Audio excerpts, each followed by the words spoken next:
Durrrr $1 Million Challenge is brought to you by FullTiltPoker.com. Tom Dwan, king of the poker world, has shouted to all pretenders to the throne, "Come and get me if you dare."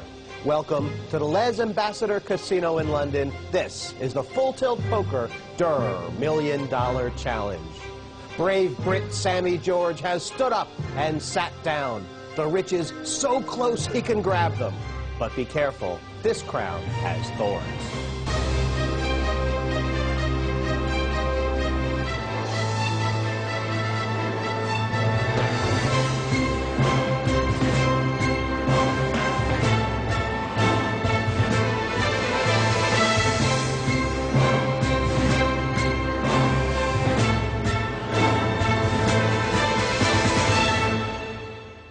Welcome to the Les Ambassadors Casino in Mayfair, London. It is here that high-stakes superstar Durrrr issued his challenge to play the greatest cash game players and prove he is the very best in the business. They will each bring $500,000 to the table and play 500 hands. Money and pride is on the line, and the challengers are London businessman Sammy Any Two George, Italian high-stakes cash player Marcello, and Finnish pro Zygmunt. Each hope to win hundreds of thousands of dollars and claim victory over Tom Dwan. I would always rather end up with the money. I don't care if I get lucky or play well to get there, but it's most likely that you're going to put the money if you play well. Last time, Sammy Any Two George took on the mighty Durrrr in this cash game brawl, and it was non-stop chat at the Fellow. I can't believe I'm playing Tom Dwan. I think it'd be an awesome game. I'm sure your body looks nicer naked than mine. All right. They were evenly matched during the early stages, but it was Tom Dwan who stepped up the pace when he went all in with aces, and Sammy called with ace-king. Come on. Cool. You got to feel for Sammy. There's nothing he can do. Horrible. There was another all-in move from Durrrr with a flush. Sammy had a long think before he passed kings. It's a good pass. Yeah, that's a good laydown. Sammy's fun to be at the table with, and he's a fun guy to hang out with, even across the poker table, so it's been interesting. It's a pleasure and a privilege to play at the highest level with the best. First couple hours of play have seen Durrrr take the chip lead. He's about $250,000 ahead, most of it based on that big hand with the aces against ace-king. Sammy's dug a hole for himself. Is he up for the challenge to get even? And I'm thrilled to be joined throughout this match by high-stakes cash player, tournament player Isaac Haxton. Isaac, what do you think the challenge is for Sammy right now? Just to stay focused, not get too over-aggressive or impatient, not be trying to, get even in the next 30 hands. He just needs to be thinking about trying to play each hand as well as he can as the match progresses. Because, I mean, really, you take that massive pot out of it. Sammy's played quite well. He's gotten some big bluffs off, made some good passes. He absolutely has. He's found himself in a lot of situations where he was facing a bet on the end with effectively a bluff catcher and made a lot of good choices. Folded when he should have folded, called when he should have called. This sort of match, really this challenge, the first of its kind live, but this is what people are doing these days, playing heads-up. I mean, you didn't start out as a heads-up player, and that's almost all you play now, isn't it? Yeah, exactly. My first 3 years playing poker, I played very little other than 10-handed limit hold'em. And in the last year, probably 3/4 of my play has been heads-up, no limit. So I'm taking that pot. Worst hand before the flop makes top pair. He's not tired. Can't be tired when you're up $250,000, can you? You loud?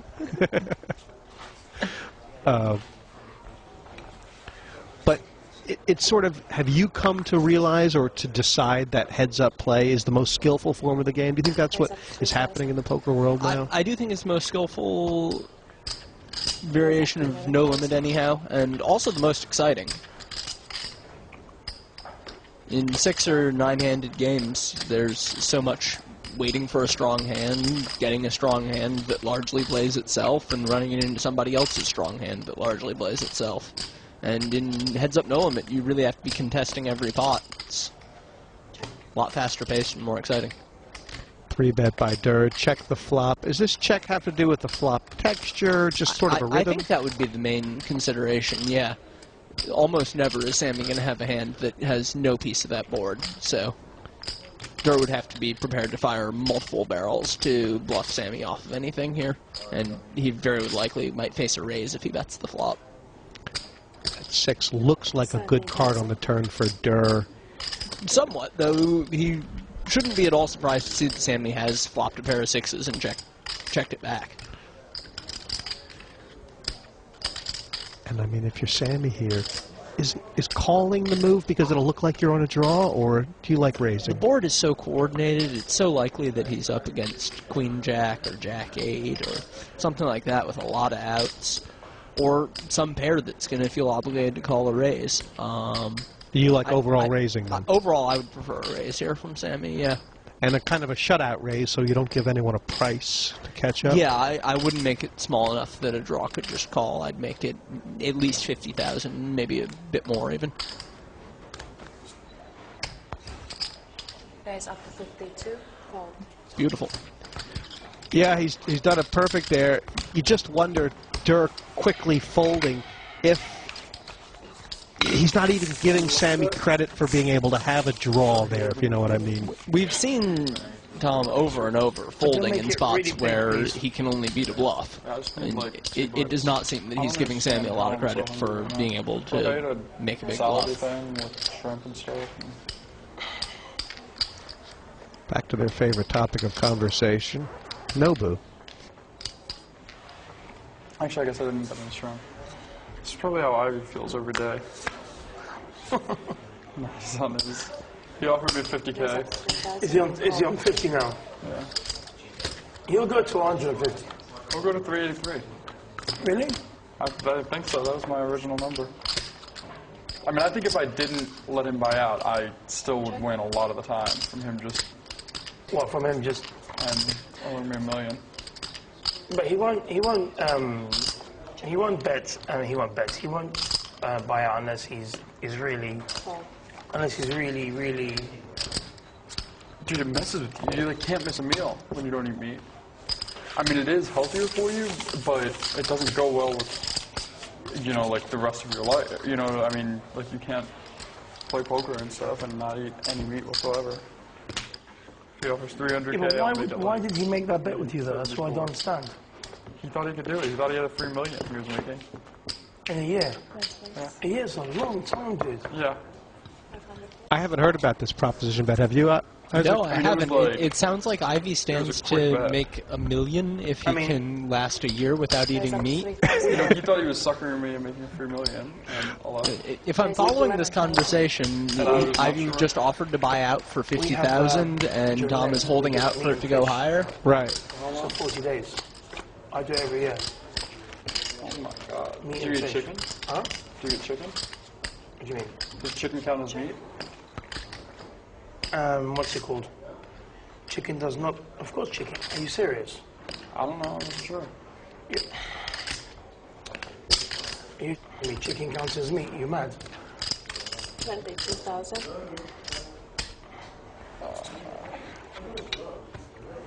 Does chicken count as meat? Of course.